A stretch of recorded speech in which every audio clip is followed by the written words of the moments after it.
आज अगर आप सोशल मीडिया खोलते हो तो आपको बार बार एक ही बात सुनने को मिलती है, चाइना इंडिया से 50-60 साल आगे निकल चुका है।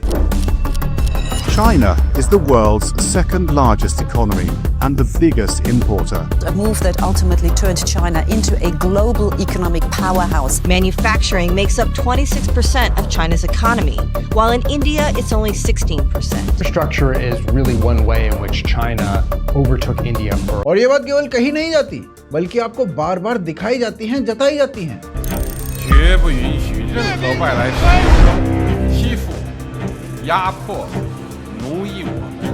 कभी बुलेट ट्रेन दिखाई जाती हैं, कभी क्लीन सिटीज दिखाई जाती हैं, कभी ऐसी ऐसी स्काई लाइन्स दिखा देते हैं जो किसी फ्यूचर कंट्री जैसी लगती हैं, और धीरे धीरे यही इमेज आपके दिमाग में बैठ जाती है।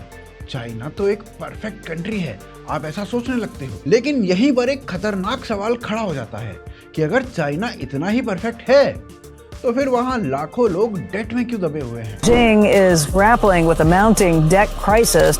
54 trillion at the end of 2022. This is the story of a huge change in the Chinese economy. Unrest is growing in China. Fresh protests have broken out in major cities with hundreds rallying, chanting. The number of people in debt is about to break the record again. This number in China has increased from more than 800 million to 900 million, with a total debt of more than $2.8 billion. 2024 में हजारों shops बंद क्यों हो गई? Now the company is closed, the business is bankrupt, and now even my own life has become a problem. I was born in the 1970s and I am 53 years old this year. The sentiment on the ground is as bearish as it has been. और real estate के जो prices हैं वो 40% तक गिर क्यों गए? अगर सब कुछ इतना मजबूत है तो फिर हर साल हजारों मिलियनियर्स चाइना को छोड़कर बाहर क्यों भाग रहे हैं? China's millionaires are leaving the country. As per estimates, 13,800 high net worth individuals left China in 2023. 15,200 are expected to leave China this year. अगर ग्रोथ इतनी स्टेबल है तो फैक्ट्रीज अचानक बंद क्यों हो जा रही हैं? और वर्कर्स को सैलरी तक क्यों नहीं मिल पा रही है? अगर वहां की इकोनॉमी इतनी ही स्ट्रांग है तो वहां का यूथ अनएम्प्लॉयमेंट रेट 20% से ऊपर क्यों चला गया? और फिर उसके बाद उसका डेटा ही पब्लिश करना बंद कर दिया। Employment rate among urban youth in China, so that's those between ages 16 and 24 who are not students, rose to 18.9% in August. That's the highest level since the central government revised the way it calculates this data in 2023. अगर development इतनी ही balanced है तो कई cities में buildings खड़ी होने के बावजूद उनमें लोग क्यों नहीं रह रहे हैं? और कई जगह चाइना की गरीबी की हालत इतनी खराब क्यों है कि हालात बेसिक लेवल से भी नीचे चले जाते हैं? तो सबसे बड़ा सवाल यहीं पर खड़ा होता है कि अगर सब कुछ इतना परफेक्ट है तो ये सब कुछ हो क्यों रहा है? और इसके साथ साथ ना एक सवाल और जुड़ता है कि क्यों हर वीडियो में वही सिलेक्टेड सिटीज दिखाई जाती हैं? क्यों हर क्रिएटर केवल वही चीजें दिखाता है जो दूसरा दिखा चुका होता है? और क्यों चाइना की प्रॉब्लम्स लगभग पूरी तरीके से हर जगह से गायब है? क्या सच में चाइना में प्रॉब्लम्स हैं ही नहीं, या फिर प्रॉब्लम्स दिखाने की इजाजत नहीं है? क्योंकि अगर कोई देश केवल अपनी अच्छी ही तस्वीर दिखा रहा है तो इसका मतलब बिल्कुल साफ है, कुछ ना कुछ छुपाया जरूर जा रहा है। और यहाँ से ये मामला केवल डेवलपमेंट का नहीं रह जाता है, बल्कि एक कंट्रोल्ड नैरेटिव बन जाता है, जहाँ आपको केवल वही दिखाया जाता है जो वो दिखाना जरूरी समझते हैं। तो इस वीडियो में आज हम ये समझेंगे कि चाइना की जो इमेज आपको दिखाई जाती है वो कितनी सच्ची है और कितनी फैब्रिकेटेड है। कैसे एक देश ने दुनिया को अपनी एक परफेक्ट कहानी दिखा दी है। और यहाँ पर सबसे जरूरी बात ये कि अगर चाइना आगे है तो उसकी असली कीमत क्या है? आइए इस वीडियो में सब कुछ जानते हैं। देखिए, आपने ये लाइन कई बार सुनी होगी कि चाइना भारत से 50 से 60 साल आगे निकल चुका है, और ये बात आपको यूं ही नहीं सुनाई देती, बल्कि एक पैटर्न के साथ बार बार दिखाई जाती है। कभी कोई व्लॉगर चाइना की बुलेट ट्रेन दिखा रहा होता है, कभी कोई क्लीन मेट्रो स्टेशन दिखाता है, कभी चमकती स्काईलाइन, और कभी ऐसी सिटीज जो फ्यूचरिस्टिक मूवी जैसी लगती हैं। और जब ये विजुअल्स बार बार सामने आते हैं तो नेचुरली दिमाग में ये इमेज बनती है कि चाइना तो फ्यूचर में जी रहा है और भारत अभी भी बहुत पीछे है। लेकिन असली सवाल यही है कि क्या पूरा चाइना ऐसा ही है, या फिर आपको वही हिस्सा दिखाया जा रहा है जो सबसे ज्यादा इंप्रेसिव लगता है। असल में चाइना का ग्लोबल परसेप्शन बहुत हद तक कुछ सिलेक्टेड सिटीज पर बेस्ड है, जैसे कि बीजिंग, शेंजन या फिर शंघाई, जहां पर इंफ्रास्ट्रक्चर वर्ल्ड क्लास है, रोड्स क्लीन है, मेट्रो सिस्टम एडवांस्ड है और बिल्डिंग्स मॉडर्न है। लेकिन चाइना का बहुत बड़ा हिस्सा इन सिटीज के जैसा नहीं है, और यही वो पॉइंट है जहां पर परसेप्शन और ग्राउंड रियलिटी के बीच का फर्क शुरू हो जाता है। इनफैक्ट आपको पूरा चाइना कभी दिखाया ही नहीं जाता, आपको उसका शोरूम दिखाया जाता है, जैसे कि बीजिंग और शंघाई, जहां पर चाइनीज कम्युनिस्ट पार्टी ने सालों तक पैसा डालकर इनको ग्लोबल डिस्प्ले बना दिया है। और जब कोई व्लॉगर चाइना जाता है तो उसे भी यही जगह दिखाई जाती है, क्योंकि यही जगह क्लीन है, यही डेवलप्ड है और यही नैरेटिव को सपोर्ट भी करती है। लेकिन ये पूरा सच नहीं है, क्योंकि अगर आप टियर 1 सिटीज के बाहर निकलते हैं तो आपको एक बिल्कुल अलग चाइना दिखाई देता है, जहां डेवलपमेंट नहीं है, जहां लिविंग कंडीशंस बेसिक हैं और जहां वो चमक नहीं है जो सोशल मीडिया पर दिखाई जाती है। चाइना की टोटल पॉपुलेशन लगभग 1.4 बिलियन है और इसमें से करीब 35 से 40% लोग अभी भी रूरल या फिर सेमी अर्बन एरियाज में रहते हैं। इन एरियाज में इंफ्रास्ट्रक्चर, इनकम और लिविंग कंडीशंस टियर 1 सिटीज से बहुत पीछे हैं। वर्ल्ड बैंक के upper middle class poverty benchmark यानी कि $6.85 पर डे के हिसाब से देखें तो सैकड़ों मिलियन चाइनीज अभी भी वल्नरेबल कैटेगरी में आते हैं। चाइना के पास दुनिया का सबसे बड़ा हाई स्पीड रेल नेटवर्क है जो कि 45,000 किलोमीटर है, जबकि भारत में अभी इनिशियल स्टेज में है। चाइना ग्लोबल मैन्युफैक्चरिंग का लगभग 30% प्रोड्यूस करता है, जबकि भारत करीब 3% के आसपास है। ये गैप रियल है और इसे डिनाई भी नहीं किया जा सकता। लेकिन भाई साहब ये पूरी पिक्चर नहीं है, और अब इसी नैरेटिव को और मजबूत करने के लिए चाइना की स्पीड को हाईलाइट किया जाता है। आपको बताया जाता है कि 57 फ्लोर की बिल्डिंग सिर्फ 19 दिन में बना दी गई, एक रेलवे स्टेशन सिर्फ 9 घंटे में असेंबल कर दिया गया। अब सुनने में भाई साहब ये सब कुछ बहुत पावरफुल लगता है, लेकिन इसी पॉइंट पर एक सिंपल सा सवाल खड़ा हो जाता है कि इतनी जल्दी बनी चीज कितनी टिकाऊ होगी। और यहीं से आता है टोफू ड्रैग कंस्ट्रक्शन का कॉन्सेप्ट, जिसका मतलब है लो क्वालिटी मटेरियल का इस्तेमाल करके प्रोजेक्ट को जल्दी खत्म कर देना। और ये कोई थ्योरी नहीं है, बल्कि चाइना के अंदर ही वाइडली नोन टर्म है। कई रिपोर्ट्स और वीडियोस में दिखाया है कि बिल्डिंग्स की दीवारें हाथ से टूट जाती हैं, टाइल्स गिर जाती हैं और पिलर्स कमजोर होते हैं, यानी कि ऊपर से स्ट्रॉन्ग दिखने वाली चीज अंदर से हॉलो हो सकती है।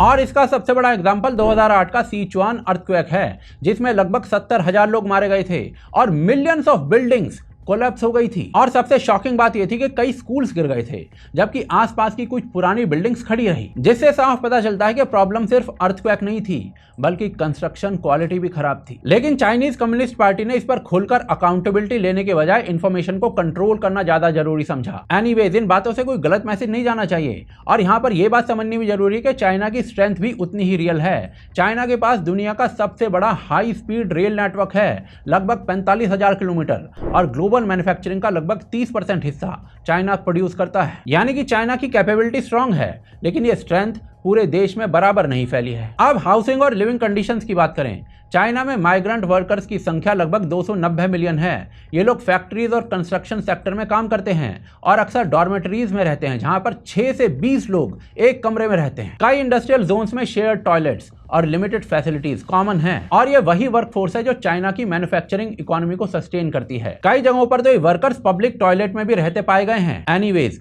अब ट्रांसपोर्ट की ग्राउंड रियलिटी देखो। चाइना में बुलेट ट्रेन्स एफिशिएंट हैं, लेकिन पीक पीरियड्स में सिचुएशन अलग हो जाती है। चाइनीज न्यू ईयर माइग्रेशन, जिसे स्प्रिंग फेस्टिवल ट्रैवल रश कहा जाता है, उसमें हर साल लगभग 3 बिलियन ट्रिप्स रिकॉर्ड होती हैं। इस दौरान ट्रेन्स और स्टेशंस में एक्सट्रीम ओवरक्राउडिंग होता है, जो डेवलप्ड इमेज से मैच नहीं करता, और इसी तरह एनवायरनमेंट भी पूरी तरीके से परफेक्ट नहीं है। वहां पर कई इंडस्ट्रियल एरियाज में पॉल्यूशन भयंकर है, कुछ जगह पानी कंटामिनेटेड है, और कई सिटीज़ में एयर क्वालिटी बहुत ख़राब है। यानी डेवलपमेंट हुआ है, लेकिन उसके साथ कॉस्ट भी आई है, जिसे ओपनली हाईलाइट नहीं किया जाता है। आप जरा इकोनॉमी के करंट सिग्नल्स देखिए। चाइना में 2024 में लगभग 12,000 रिटेल स्टोर्स बंद हुए।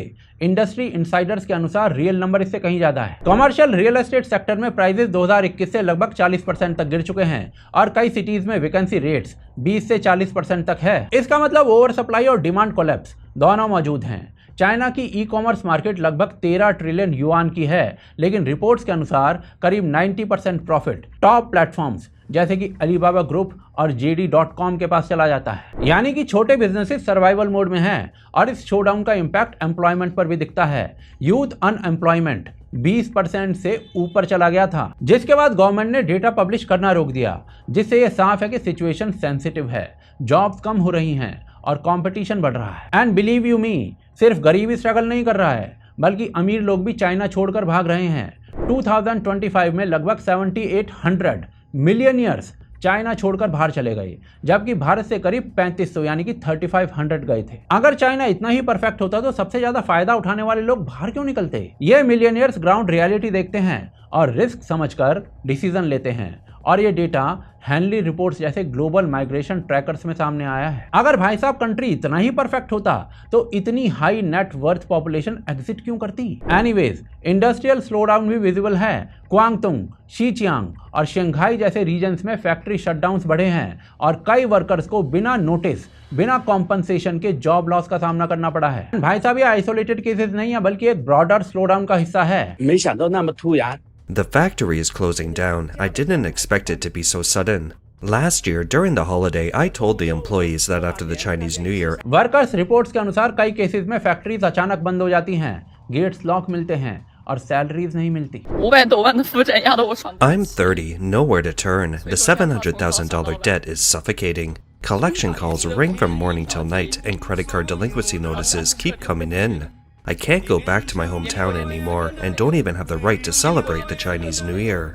In that small mountain village in northwest China, my mother is still waiting for me. और ये भी आइसोलेटेड नहीं है, बल्कि इकोनॉमिक स्लोडाउन का सिग्नल है। चाइना का growth model heavily export driven है। जब ग्लोबल डिमांड स्लो हुई तो सप्लाई चेन वियतनाम, इंडिया और मैक्सिको जैसे देशों में शिफ्ट होने लग गई थी और इसका डायरेक्ट इम्पैक्ट चाइना पर पड़ा था। अब जरा चाइना का डेट देखिए। चाइना का टोटल डेट जीडीपी के 280 से 300% तक पहुंच चुका है, अगर गवर्नमेंट, कॉर्पोरेट और हाउस होल्ड डेट कंबाइन कर लें तो। एस्टिमेट्स के अनुसार करीब 900 मिलियन लोग किसी न किसी फॉर्म में डेट प्रेशर में हैं और एक लॉन्ग टर्म रिस्क है। There are 820 million people in debt in the country now.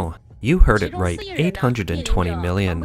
Among them, 400 million are facing the problem of not being able to repay their loans. अब real estate देखते हैं, जो China की economy का लगभग 25 से 30% हिस्सा इनडायरेक्टली कंट्रीब्यूट करता है। एवरग्रांडे क्राइसिस इसका एग्जांपल है, जहां बिलियंस ऑफ डॉलर्स का डेट डिफॉल्ट हुआ था और इससे प्रॉपर्टी बायर्स, बैंक्स और इन्वेस्टर्स तीनों प्रभावित हुए थे। चलिए अब ओवरऑल पिक्चर देखते हैं। चाइना पावरफुल है, इसमें कोई डाउट नहीं है। इंफ्रास्ट्रक्चर, मैन्युफैक्चरिंग, एक्सपोर्ट, इन सब चीजों में वो भारत से बहुत आगे है। लेकिन सीधा यही बोल देना कि चाइना भारत से हर एस्पेक्ट में 50 से 60 साल आगे है, ये फैक्चुअली गलत है, क्योंकि ग्राउंड लेवल पर economic stress, inequality, debt crisis, unemployment, capital fight और क्वालिटी इश्यूज, ये सब एक साथ मौजूद हैं। असल में चाइना दो हिस्सों में बटा हुआ है, एक वो है जो आपको दिखाया जाता है और एक वो है जो आपको दिखाया नहीं जाता। ऊपर से एक पॉलिश चाइना है जिसे चाइनीज कम्युनिस्ट पार्टी दुनिया को दिखाती है, और नीचे एक रियल चाइना है जहां लोग प्रेशर और अनसर्टेनिटी के बीच में जी रहे हैं। और यहीं से असली सवाल शुरू होता है,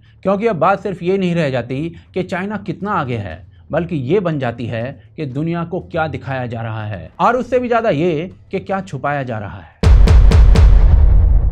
अब तक आपको इतना तो समझ में आ चुका होगा कि चाइना का जो पूरा सच है वो आप तक पहुंचता ही नहीं है, वो आपको दिखाया ही नहीं जाता है, बल्कि उसका एक सेलेक्टेड वर्जन दिखाया जाता है। और यहीं से अगला सवाल खड़ा होता है कि आखिर ये पॉसिबल कैसे है कि पूरी दुनिया को एक ही तरीके का पॉलिश्ड चाइना दिख रहा है, जबकि ग्राउंड रियलिटी बहुत मिक्स्ड है। इसका सीधा जवाब है कंट्रोल, और ये कंट्रोल रैंडम नहीं है, बल्कि चाइनीज कम्युनिस्ट पार्टी की स्ट्रक्चर्ड स्ट्रैटेजी है। खासकर कोविड के बाद जब चाइना की ग्लोबल इमेज डैमेज होने लगी थी, तब चाइना को यह समझ में आ चुका था कि अगर नैरेटिव को कंट्रोल नहीं किया गया तो परसेप्शन परमानेंटली खराब हो सकती है। और यहां से शुरू होता है इन्फ्लुएंसर और मीडिया कंट्रोल का एक गेम। चाइना ने एक सिंपल लेकिन बहुत इफेक्टिव तरीका अपनाया। उन्होंने इन्फ्लुएंसर्स और व्लॉगर्स को टारगेट करना शुरू कर दिया, खासकर उन क्रिएटर्स को जिनके पास 3 लाख से ज़्यादा सब्सक्राइबर्स हैं। ऐसे क्रिएटर्स को चाइना की तरफ से फुल्ली स्पॉन्सर्ड ट्रिप्स दिए जाते, और इन ट्रिप्स में ना फ्लाइट, होटल, फूड, ट्रैवल सब कुछ फ्री होता था। और ये जो ट्रिप्स थे ये आमतौर पे 7 से 10 दिन के होते थे। लेकिन यहाँ पर ना एक असली कंडीशन छुपी होती है, इन इन्फ्लुएंसर्स को पूरी फ्रीडम नहीं दी जाती। कि वो चाइना में जहाँ चाहें वहाँ जाएं, जो चाहें वो दिखाएं ना। उन्हें सिर्फ वही सिटीज़ और वही एरियाज दिखाए जाते हैं जो वहाँ की गवर्नमेंट अलाउ करती है, जैसे बीजिंग या शंघाई, जहाँ सब कुछ परफेक्ट दिखाई देता है। यानी क्रिएटर तो चाइना घूम रहा होता है, लेकिन असल में वो क्यूरेटेड चाइना देख रहा होता है। उसके साथ गाइड्स होते हैं, रूट्स प्री डिसाइडेड होते हैं और कई केसेस में शूटिंग लोकेशंस भी इनडायरेक्टली कंट्रोल कर ली जाती हैं। इसका मतलब ये होता है कि जो कंटेंट आप देख रहे हो वो नेचुरल ट्रैवल नहीं है, बल्कि प्री प्लान्ड एक्सपोजर है। अब अगर आप ध्यान से देखो तो आपको ना एक पैटर्न दिखेगा। जब ये जो क्रिएटर्स हैं किसी और कंट्री में जाते हैं तो वहाँ के सिर्फ 2 या 3 वीडियोस बनाते हैं, लेकिन जब चाइना जाते हैं तो 5-6 वीडियोस आराम से अपलोड हो जाते हैं और ऑलमोस्ट सभी क्रिएटर्स वही सेम चीज़ें दिखा रहे होते हैं, जैसे bullet train, clean roads, big malls, smart cities, tech innovation, यही सब कुछ। So this is our bullet train and this is going to be a fantastic.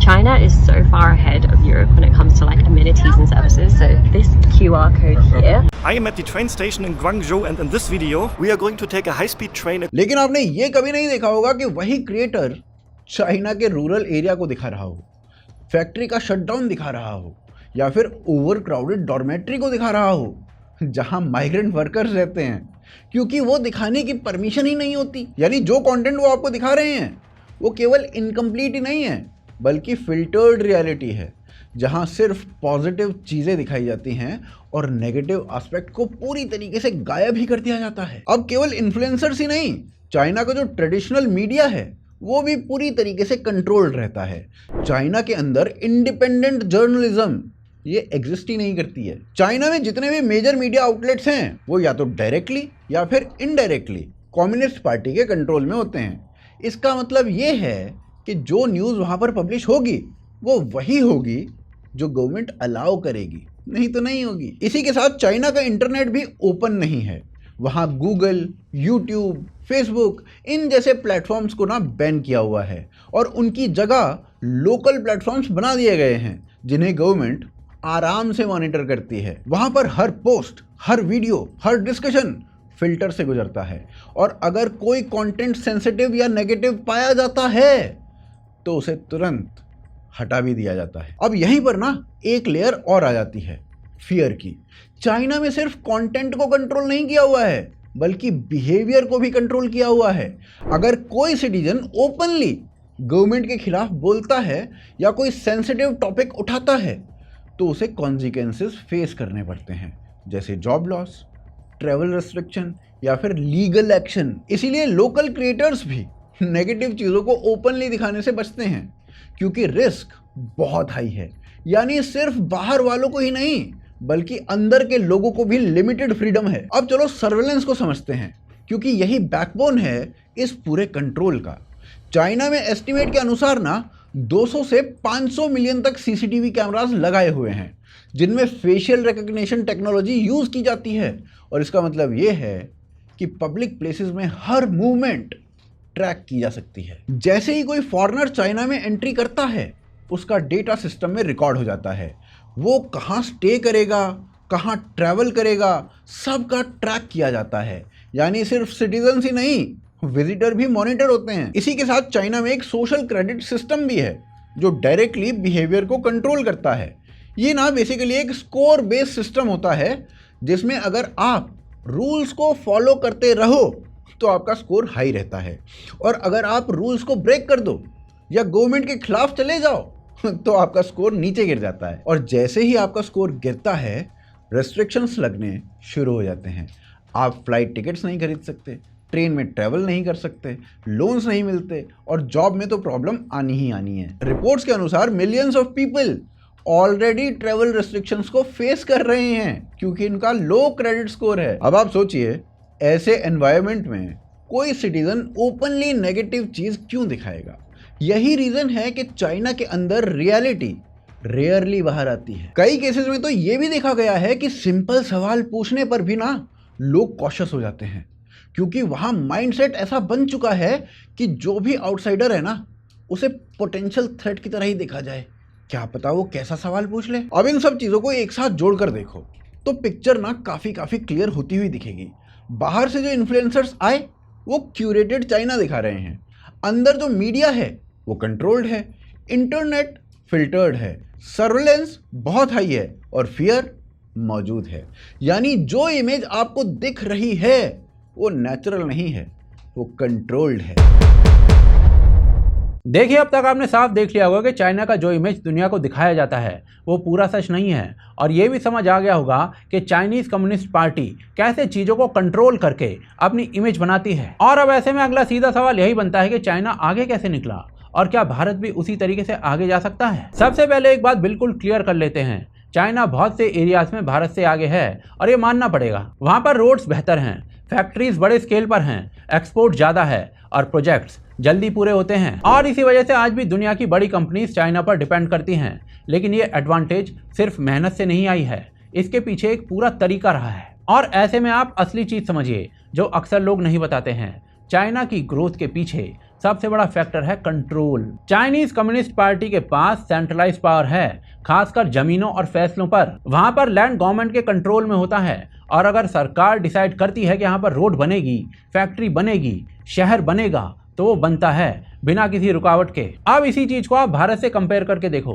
यहाँ पर कोई भी प्रोजेक्ट अनाउंस होता है तो उसके खिलाफ अलग अलग रीजन से लोग खड़े हो जाते हैं। कोई एनवायरनमेंट के नाम पर विरोध करता है, कोई लैंड एक्विजिशन के नाम पर, और कोई पॉलिटिक्स के कारण। इसके बाद कोर्ट में केसेस शुरू होते हैं, प्रोटेस्ट होते हैं, और वही प्रोजेक्ट सालों तक अटक जाता है। इसका सीधा एग्जाम्पल अंडमान निकोबार प्रोजेक्ट है, जो करीब 15 साल तक डिले होता रहा, जबकि वो भारत के लिए स्ट्रैटेजिक लेवल पर बहुत इंपॉर्टेंट है। और ये सिर्फ एक आध केस नहीं है, ऐसे कई प्रोजेक्ट्स हैं भारत में जो प्लानिंग से ज्यादा टाइम अप्रूवल और विरोध में खो देते हैं। यानी भारत में प्रॉब्लम सिर्फ पैसे और टेक्नोलॉजी की नहीं है, प्रॉब्लम है डिले की। यहाँ हर डिसीजन को चैलेंज किया जाता है और उसी प्रोसेस में सालों निकल जाते हैं। एंड चाइना में ये चीज बिल्कुल अलग तरीके से काम करती है। वहाँ चाइनीज कम्युनिस्ट पार्टी डिसाइड करती है और एग्जीक्यूशन शुरू हो जाता है। एंड चाइना में ये चीज बिल्कुल अलग तरीके से काम करती है। वहाँ चाइनीज कम्युनिस्ट पार्टी बस डिसाइड करती है और एग्जीक्यूशन शुरू भी हो जाता है, वो भी बिना किसी प्रोटेस्ट के, बिना कोर्ट केस के। लेकिन यही स्पीड एक दूसरी सच्चाई भी लेकर आती है। जब पावर पूरी तरीके से एक जगह पर होती है, एक हाथ में होती है, तो गलत फैसलों को रोकने का मैकेनिज्म कमजोर हो जाता है, और अगर कोई अपोज करना भी चाहे तो उसके पास स्पेस बहुत कम होता है। यानी कि स्पीड मिलती है लेकिन प्राइस भी देना पड़ता है। अब यहाँ पर भारत का फर्क समझिए। भारत स्लो है लेकिन यहाँ पर डिसेंट है। यहाँ लोग बोल सकते हैं, अपोज कर सकते हैं, कोर्ट जा सकते हैं, और यही चीजें प्रोजेक्ट को स्लो बनाती हैं, लेकिन यही चीजें लोगों को प्रोटेक्शन भी देती हैं। यानी यहाँ पर डिले है लेकिन आवाज भी है।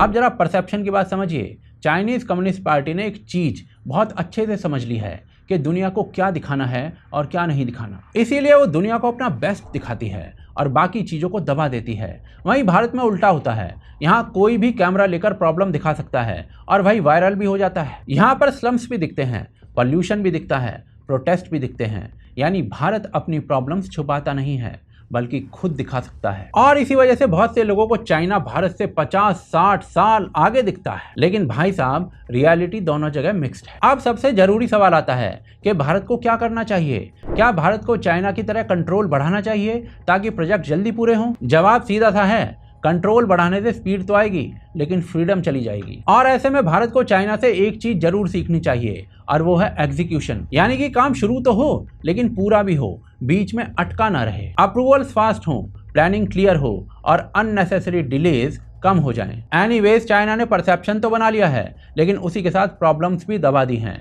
भारत के पास मौका है कि वो प्रॉब्लम्स को सॉल्व करे, छुपाए नहीं, क्योंकि हमें चाइना जैसा नहीं दिखना है, हमें भारत को बेहतर करना है। और जब जमीन पर असली बदलाव आएगा तब इमेज अपने आप बन जाएगी। आप क्या सोचते हैं चाइना के इस पूरे परसेप्शन के बारे में? हमें कमेंट्स के माध्यम से आप बता सकते हैं। चैनल को सब्सक्राइब करें और वीडियो को शेयर अवश्य करें। साथ ही साथ हमें सपोर्ट कर सकते हैं patreon.com और UPI के माध्यम से। साथ ही साथ जो दूसरा वीडियो आपको स्क्रीन पर इस समय दिख रहा है उसे अवश्य देखिए। पुनः मिलते हैं अगले एपिसोड में।